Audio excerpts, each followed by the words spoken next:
El rostro era verde, distorsionado por algún horrible sufrimiento. La boca, abierta en un grito silencioso y perpetuo. Las manos, huesudas y crispadas, resistiéndose a la tortura. El cabello desmelenado cayéndole sobre la frente y enmarcando sus demacradas mejillas. No era un ser humano, era un espíritu elementario, el más bajo de la jerarquía de los seres inmateriales, capturado para siempre en su desolación, atrapado en ese lienzo que un pintor de lo macabro había plasmado después de una noche llena de pesadillas. Fue el último cuadro del artista, quien perdió la razón poco después. Esquizofrenia, dijeron los médicos. Maldición, murmuraron las mujeres de la vecindad. Por pintar esas cosas tan espantosas, por querer dar vida a esos seres que uno no debe ni siquiera mencionar. El pintor fue recluido en un hospital psiquiátrico del estado, donde desapareció para siempre entre la multitud de almas perdidas que existen sin vivir en esos lugares que son como una antesala del infierno. Sus cosas fueron rematadas por el dueño de la vecindad para cobrarse los varios meses de renta que el malogrado artista le debía. Muchos de sus cuadros se vendieron por unos pesos, pero a este, el del elementario, no lo quiso nadie. Y su destino fue el basurero. Y fue allí, mientras aguardaba ser llevado al tiradero, donde lo vio Sara, una joven artista plástica fascinada por todo lo raro. Mucho después, ella juraría que no había encontrado el cuadro, sino que había sido al revés. El cuadro la había elegido a ella. La muchacha sacó el lienzo de la basura y se lo llevó a su estudio. Era un buen óleo, un elementario, algo nunca visto. Lo limpió cuidadosamente con clara de huevo y los tonos verdes de la cara doliente adquirieron nueva vida. Demasiada vida, quizás. El cuadro del espíritu fue colocado en un muro a la entrada del estudio de Sara, que también le servía como sitio para vivir. Ella tomó la costumbre de quedarse mucho tiempo contemplando el rostro del elementario, y no pocas veces sintió que los ojos se movían un poco, solo un poco, y se clavaban en los suyos como pidiéndole ayuda. En cambio, sus amigos pasaban de largo.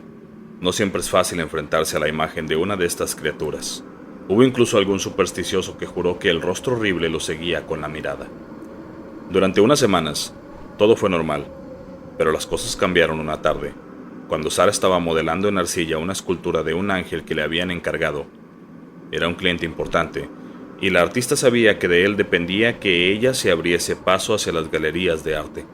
Sus manos trabajaban el suave material, y entonces, casi sin sentirlo, comenzaron a crear por sí mismas.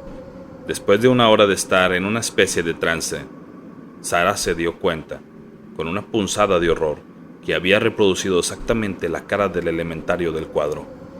Deshizo su obra con movimientos frenéticos en un arranque de pánico. Detrás de ella, un andamiaje que cubría a una gran escultura de un caballo por vaciarse vino abajo. Antes de que pudiese reaccionar, sonó el teléfono. Intentando calmarse, Sara contestó. Señorita Domínguez. La voz del cliente sonó del otro lado de la línea. Habla Madrigal. Siento mucho decirle esto, pero el patronato ha decidido cancelar el proyecto de la escultura del ángel. Dígame cuánto le debo por su molestia y envíeme el recibo a mi oficina. Sara colgó. Por un raro instinto, miró hacia la entrada de su estudio. El cuadro del elementario estaba ladeado. Lo enderezó mecánicamente y por primera vez evitó mirarlo a los ojos. Después recogió el andamiaje y descubrió que la escultura del caballo estaba cuarteada en varias partes. Tendría que repararla. Eso retrasaría el pago y ahora, con el proyecto del ángel cancelado, también tendría que restañar sus sueños convertidos en fragmentos. Este fue el comienzo claro de una terrible racha de mala suerte.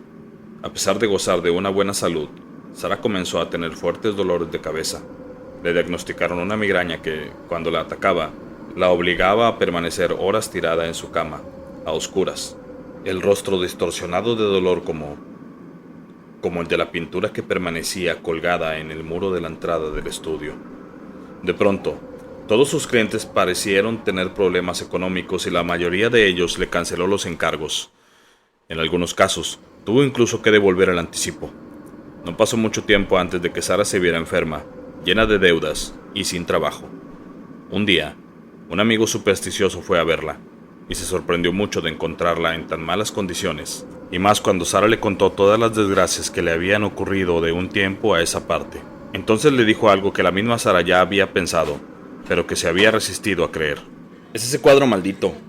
Esa cosa horrible que tienes en la entrada de tu estudio, opinó el amigo.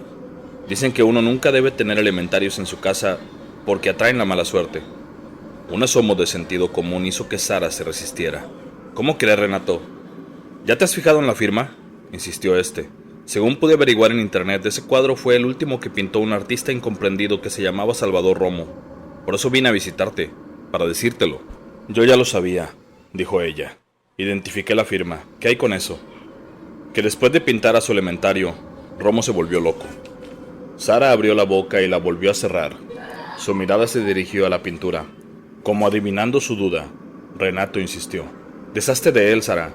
En buena onda, te lo digo. Mira, no pierdes nada. Nunca me gustó que tuvieras esa cosa ahí.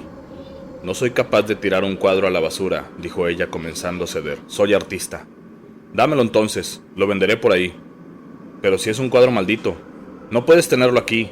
Lo adquirirá una galería o alguien. Finalmente, Sara aceptó, recomendando a Renato que si lograba vender el cuadro de Romo, diera el dinero a alguna institución de beneficencia.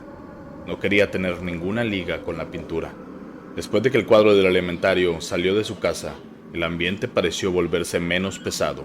Sara pintó en la pared de entrada un mural de arcángeles como protección, y en los siguientes días, su migraña desapareció y los encargos volvieron a fluir. El cuadro llegó a la casa de Orlando Durán, quien lo compró fascinado por la expresión del verde rostro del elementario. Sara jamás llegó a saber esto porque no rastreó, como hicimos nosotros, la historia completa del cuadro. Pero un año después, Orlando estaba sumido en un alcoholismo sin remedio. Su esposa lo había dejado y había echado por la borda una prometedora carrera de publicista. Todos los días, Orlando lloraba sus penas ante la figura del elementario, quien lo miraba desde la prisión que era, para él, ese cuadro maldito. Si te gustó la historia, no olvides comentar, darle like y compartirlo con alguien más. Suscríbete y dale click a la campanita. Y recuerda, el que no creas no significa que no exista. Mi nombre es César García y esto es Araña Blanca.